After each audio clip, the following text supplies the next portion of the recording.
So, hey guys, this is Vikram Bisnoy and welcome to the new video. If you are new at here, अगर आप नए हो तो please subscribe this channel EduHub and like करना अगर पसंद आए तो. So आज का वीडियो होने वाला है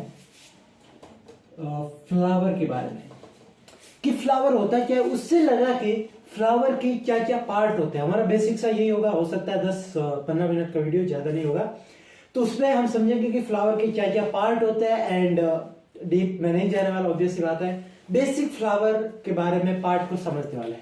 if you are ready then let's start. Okay, so मैं पूछूंगा कि फ्लावर है क्या and you would ask okay Vikram this is very obvious, everyone knows what flower is. And so देखो, आपने एंजियोस्पर्म के बारे में बहुत सुना होगा, नहीं सुना तो मैं बता देता हूं. जो हमारा प्लांटी किंगडम है, कौन सा किंगडम है? प्लांटी, जो आर.एच. व्हिटेकर ने 1969 में जो 5 किंगडम क्लासिफिकेशन दिया था, तो उसने उन्होंने Monera, Protista, fungus, fungi, Plantae and Animalia. So जो प्लांटी किंगडम है उसको 5 भागों में बांटा गया: algae, bryophyte, pteridophyte, gymnosperm, angiosperm. जो एंजियोस्पर्म है, जिसे हम मोस्ट डेवलप्ड प्लांट बोलते हैं, वो है एंजियोस्पर्म. और एंजियोस्पर्म की हम 3 विशेषता पढ़ते हैं. एंजियो का मतलब होता है कवर्ड. एंजियो का मतलब क्या होता है? कवर्ड. स्पर्मा का मतलब होता है सीड. तो इनका सीड कवर्ड होता है किसके द्वारा? Presence of fruit. तो आपने जितने भी फ्रूट वाले, सोचो जितने भी आज तक फ्रूट वाले आपने पेड़ देखे होंगे, वो सब एंजियोस्पर्म थे. ठीक है, presence of fruit, presence of double fertilization. हालांकि ये अगर आप छोटी कक्षा में हो तो आपने नहीं पढ़ा होगा, हालांकि 12th में हो तो you know that what is double fertilization. कि एंजियोस्पर्म में किस प्रकार एक मेल गैमीट फीमेल गैमीट के साथ मिलता है, दूसरा मेल गैमीट 2 पोलर न्यूक्लियाई के साथ मिलकर प्राइमरी एंडोस्पर्म न्यूक्लियस बनाता है. So if you don't know that's completely fine. And तीसरी तो आपको पता ही होगा, प्रेजेंस ऑफ फ्लावर. एंजियोस्पर्म की सबसे इंपॉर्टेंट विशेषताओं में से एक है कि उनमें फ्लावर प्रेजेंस होता है. जिम्नोस्पर्म में फ्लावर नहीं होता. और किसी भी, चाहे वो टेरिडोफाइट हो गया, ब्रायोफाइट हो गया, कैसे हो, तो सिर्फ एंजियोस्पर्म की विशेषता है कि उनमें फ्लावर प्रेजेंट होता है. ठीक है, अब व्हाट इज फ्लावर? अगर आप डेफिनेशन का, it is the reproductive unit of angiosperm. So angiosperm जो है, आवर्तबीजी जो है, उनकी जो रिप्रोडक्टिव यूनिट होती है, उनकी जो जनन यूनिट को इकाई, जो जनन इकाई होती है, जिनमें male part, female part, male reproductive part, female reproductive part, जिस यूनिट के अंदर होते हैं उसको हम कहते हैं फ्लावर. हो सकता है दोनों प्रेजेंट हो, तो बाइसेक्सुअल, एक है तो सेक्सुअल, यूनिसेक्सुअल, तो उसकी भी बात कर लेते हैं. सो फ्लावर की बेसिक डेफिनेशन आपको समझ में है कि flower is the reproductive unit of angiosperm. मतलब एंजियोस्पर्म में जो मेल रिप्रोडक्टिव पार्ट है, फीमेल रिप्रोडक्टिव पार्ट है, वो जिस यूनिट के अंदर है उसे हम कहते हैं फ्लावर. ठीक है, बेसिक सी बात आपको समझ में आई. अब हम समझते हैं कि इसके क्या क्या पार्ट होते हैं. ठीक है, so parts of angiosperm, parts of angiosperm, sorry parts of angiosperm नहीं, अरे यार, parts of flower. So flower के क्या क्या पार्ट होते हैं, मैं फ्लावर बना के दिखाता हूं आपको. ठीक है,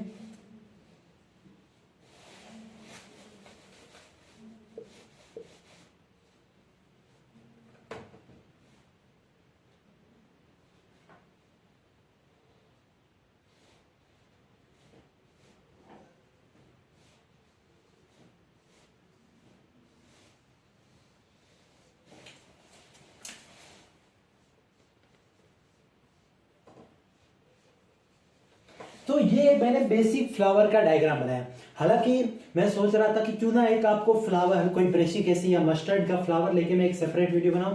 सो नेक्स्ट वीडियो वही होगा, मैं एक एक चीजों को समझाऊंगा. ठीक है, लेकिन इस वीडियो में आप समझ लो होता क्या. देखो, ये सबसे पहले, ये जिस स्टॉक पे, जिस स्टॉक, इस स्टैक बोल सकते हो, जिस स्टॉक पे ये पूरा फ्लावर प्रेजेंट है, उसे हम बोलते हैं पेडी सेल. क्या बोलते हैं? पेडी सेल. एंड ये जो इसका थोड़ा सा ऐसे सोलन पार्ट है पेडिसेल का, उसे हम बोलते हैं थैलेमस. थैलेमस बोलो या रिसेप्टेकल बोलो. ठीक है, थैलेमस बोल सकते हो. ये जो पार्ट, मैं ऑब्वियस बात है यहां से बता रहा हूं, अगर आपको थोड़ा सा समझ में ना आए, ये जो पार्ट, एनलार्ज पार्ट, ये जो सोलन, थोड़ा सूजा हुआ पार्ट है, उसको मैं कह रहा हूं कि ये क्या है? थैलेमस है. अब आपको एक फ्लावर बेसिक सा जब भी आप स्टडी करोगे, मैं वीडियो बनाऊंगा तो आपको समझाऊंगा कि ये जो मेन जो कलरफुल पार्ट होता है उसके चारों ओर ऐसे चारों ओर छोटे छोटे कुछ पार्ट होते हैं जिनको बोला जाता है इंडिविजुअल, हर एक को बोला जाता है इनको सेपल। क्या बोला जाता है? Sepal. And group of sepal, group of sepals को क्या बोला जाता है? कैलेक्स, जिनको कैलेक्स को लिखते हैं कैसे कि ग्रुप ऑफ दिस सेपल्स, मतलब एक ये इंडिविजुअल एक है सेपल, ऐसे ही मान लो चार है, जैसे ब्रेसिकेसी में 2+2 होता है तो 4 होता है टोटल, तो उन चारों को मिला के आप क्या कहोगे? कैलेक्स। सो ये इंडिविजुअल है sepal and group of the sepals को आप क्या बोलोगे? कैलेक्स, जिनको कैपिटल कैसे लिखा जाता है। ठीक है, अब यहां पे समझो कि ये जो मेन आपको पंखुड़ियां दिख रही है, ये जो कलरफुल होती है, ये जनरली सेपल ग्रीन आपको जनरली दिखते हैं। ठीक है, ये जो कलरफुल होते हैं उनको इंडिविजुअल को मान लो आप ऊपर से देखने पे जो इंडिविजुअल होता है, ये तो मैंने एक ही बनाया है, फिर भी ये जो पूरा ऐसे समूह होता है इनका, तो ये इंडिविजुअल जो होता है उसको बोला जाता है पेटल। क्या बोला जाता है? Petal. And group of petal, group of petals को क्या बोला जाता है? कोरोला। क्या बोला जाता है? कोरोला, जिसे लिखते हैं सी से।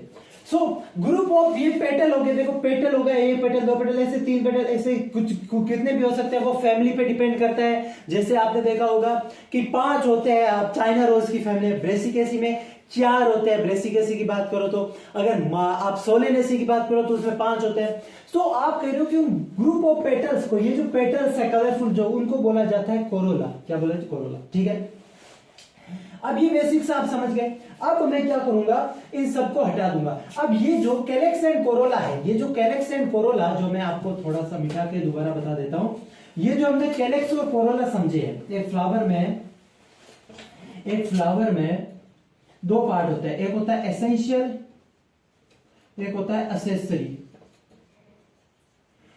Essential holes and essential holes.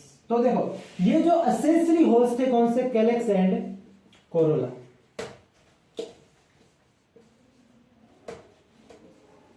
सो ये जो कैलेक्स एंड कोरोला थे वो एसेंशियली होल्स थे, वो मेन रिप्रोडक्टिव पार्ट नहीं है, वो रिप्रोडक्शन में किसी तरह काम में इन्वॉल्व नहीं होंगे। एंड एसेंशियल होल्स होते हैं जिनको आप बोला जाता है, मैं भी आपको समझाऊंगा, androecium and gynoecium. Androecium and gynoecium are essential whorls, क्योंकि वो मेन है जो रिप्रोडक्शन में, सेक्सुअल रिप्रोडक्शन में पार्ट लेंगे। ठीक है, तो आगे समझता हूं, मैं सेम फ्लावर को दोबारा बनाऊंगा, लेकिन इस बार कैलेक्स एंड कोरोला को मैं इंडिकेट नहीं करूंगा। ठीक है, ठीक है।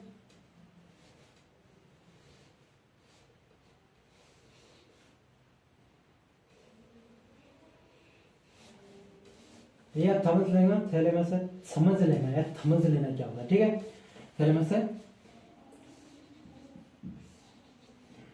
मैं ऊपर कोरोला कैलेक्स वगैरह वगैरह नहीं बता रहा, आप बेसिक सा समझ जाओ। अब मैं कह रहा हूं कि ये जो पार्ट है, ये होता है मेल रिप्रोडक्टिव पार्ट। एक फ्लावर में ये होता है मेल रिप्रोडक्टिव पार्ट, इसको बोला जाता है इंडिविजुअल को स्टेमन। क्या बोला जाता है? स्टेमन। मेन से याद रख सकते हो, इनको बोला जाता है स्टेमन या आई थिंक पुंकेसर। सो स्टेमन जो है एक है, 2 ग्रुप ऑफ स्टेमन्स। ये देखो, 1 स्टेमन, 2 स्टेमन, 3 स्टेमन, 4 हो सकता है कि 10 भी हो, जैसे मटर में होता है 9+1, सो डाइएडल्फस। ठीक है, कितने भी हो सकते हैं, अब उस पर डिपेंड नहीं करता, इनफाइनाइट भी हो सकता है, जैसे चाइना रोज में मालवेसी फैमिली में होता है। सो देखो ये जो स्टेमन है, ये पूरा एक जो पार्ट होता है जिससे बोला जाता है स्टेमन, एक ग्रुप ऑफ स्टेमन, इनको सबको, ये चारों को मिला के मैंने क्या कहा? ग्रुप ऑफ स्टेमन को कहा जाता है एंड्रोशियम। अब बताइए, एंड्रो हमेशा मेल के लिए यूज होता है, एंड्रोजेंस मेल में बनने वाले सेक्सुअल हार्मोन्स, तो उसी प्रकार एंड्रोशियम मेल रिप्रोडक्टिव पार्ट है। उसी प्रकार ये देखो, इसको बोला जाता है कार्पल, कुछ लोग बोलते हैं, कुछ लोग पिस्टिल बोलते हैं, तो आप कार्पल या पिस्टिल, जिसे स्त्री कैंसर बोलते हैं। अब जैसे मैंने ये फ्लावर लिया, हो सकता है इस फैमिली में सिर्फ एक ही कार्पल है या एक ही पिस्टिल है। अब कोई ऐसी फैमिली होती है, जैसे आप मालवेसी चाइना रोज में बात करो तो टोटल 5 मल्टीकार्पली सिनकार्पस क्या बोल रहा हूं मैं, हाँ सिनकार्पस कंडीशन पाई जाती है। एपोकार्पस नहीं, सिनकार्पस कंडीशन। तो हो सकता है एक से ज्यादा हो, एक है तो ठीक है, एक से ज्यादा हो तो ग्रुप, अगर ग्रुप हो तो ग्रुप ऑफ पिस्टिन को क्या बोला जाता है, गाइनोशियम। क्या बोला जाता है, एक या तो उसे भी गाइनोशियम आप बोल सकते हो, गाइनोशियम, जो कि मेल फीमेल रिप्रोडक्टिव पार्ट होता है एक फ्लावर में, ठीक है। अब ये तो है, अब थोड़ा सा एक और टर्मिनोलॉजी जो 11th में पढ़ते हैं, मुझे 12th में नहीं पढ़ानी चाहिए, फिर भी पढ़ा लेता हूं कि जब ये जो आपने बाहर सेपल पढ़े थे सेपल, और ये जो ग्रुप ऑफ सेपल्स को आपने कैलेक्स बोला था, अगर ये जुड़े हुए हो, अगर ये साथ साथ में जुड़े हुए हो, कोई ऐसी फैमिली हो कि जिनमें क्या हो कि ये जो कैलेक्स है वो जुड़े हुए हो, ठीक है, ऐसा कुछ हो सकता है चारों, ऐसा कुछ हो सकता है, ठीक है, जुड़े हुए हो। सो जुड़े हुए हो, इस कंडीशन को बोला जाता है गेमोसेपेलस। अलग अलग है तो अलग अलग, अगर जुड़े हुए हैं तो ऐसे मान लो अलग अलग है सभी, ऐसे ऐसे अलग अलग है, इसे बोला जाता है पॉलीसेपेलस। सो गेमोसेपेलस मतलब जुड़े हुए, गेमोसेपेलस पॉलीसेपेलस। उसी प्रकार अगर पेटल जुड़े हुए तो गेमोपेटेलस कंडीशन, पेटल अलग अलग है तो आपको ऑब्वियस बात है पॉलीपेटेलस कंडीशन।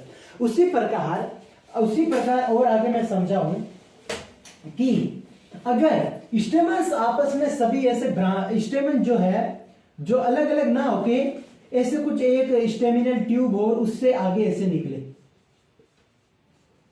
तो इस कंडीशन को बोला जाता है इसको बोला जाता है एडेल्फस। लेकिन जब ये जो स्टेमन है वो सभी एक ही ग्रुप में जुड़े हो तो इसको बोला जाता है मोनोएडेल्फस, जो कि चाइना रोज में आपको देखने को मिलता है। डाईएडेल्फस में क्या होगा, जैसे आप बात करते हो मटर की फैमिली जो फेबेसी है ना, जो फेबेसी है, लेग्यूमिनेसी है, पेपेरियोनेसी है, तो उनमें क्या होता है, डाईएडेल्फस होता है। एक स्टेमिनल ट्यूब में स्टेमन ऐसे प्रेजेंट होते हैं, एक है ना 9+1 होता है, लेकिन मैं बता नहीं रहा, एक अलग से होता है, ठीक है। सो ये डाईएडेल्फस। उसी प्रकार पॉलीएडेल्फस भी कंडीशन पाई जाती है, बिल्कुल पाई जाती है। पॉलीएडेल्फस कंडीशन आपको सिट्रस में देखने को मिलती है, ठीक है, तो नींबू में, ठीक है। तो ये बेसिक सी बात थी, ठीक है। तो अभी मैं इनका साइन बता देता हूं, जैसे चलिए जाते जाते अब देखो इनको फ्लोरल डायग्राम कैसे बनाते हैं वो भी सीख लो। फ्लोरल डायग्राम कैसे बनाते, जैसे ब्रेसिकेसी है, ठीक है। सो ब्रेसिकेसी या क्रूसीफेरी भी बोल सकते हो, क्रूसीफेरी सेमी फैमिली है, क्रूसीफेरी जिसमें मस्टर्ड आता है, अपना सरसों आता है, तो उसको अगर आप फ्लोरल डायग्राम लिखना तो KCAG में बेसिक सा ये डेफिनेशन, के मतलब कैलेक्स, सी मतलब कोरोला, एंडोशियम एंड गाइनोशियम। आपको क्रूसीफेरी या ब्रेसिकेसी में देखो बी आ रहा है, बी आता है 2 नंबर पे, अल्फाबेट इंग्लिश में आता है 2 नंबर पे, तो सब में क्या लिखो 2 2। सो 2 + 2 = 4, 4 + 2 = 2। अब इसमें क्या करना है, 2 + 2, ठीक है, और ये ऑब्वियस बात है ऐसा होता है, और ये 4 + 2 ये अलग अलग होते हैं, कोई जरूरत बेसिक ये होता है ब्रेसिकेसी का फ्लोरल डायग्राम, ठीक है। यहाँ पे 2 + 2 क्या होता है ये भी चले बात करेंगे कभी। 4 + 2 मतलब क्या है, इनमें ब्रेसिकेसी में टेट्राडाइनेमस कंडीशन पाई जाती है। जो पास वाले 4 स्टेमन होते हैं उनकी लेंथ तो बड़ी होती है, दूर वाले 2 स्टेमन होते हैं उनकी लेंथ छोटी होती है, ठीक है। तो उनकी और इनमें सुपीरियर ओवरी पाई जाती है। ये सब क्या होता है, हो सकता है कभी नेक्स्ट वीडियो बना लूं। सो जो नेक्स्ट वीडियो आने वाला है सब्सक्राइब कर देना। जो नेक्स्ट वीडियो आने वाला है वो होने वाला है हमारा एक मैं कोई फ्लावर लेके आ जाऊंगा, उसके पार्ट को मैं खुद समझाऊंगा, वीडियो बनाऊंगा। सो अगर आप पसंद आया होगा तो लाइक दिस वीडियो। सो मिलते हैं नेक्स्ट वीडियो में, तब तक के लिए बाय।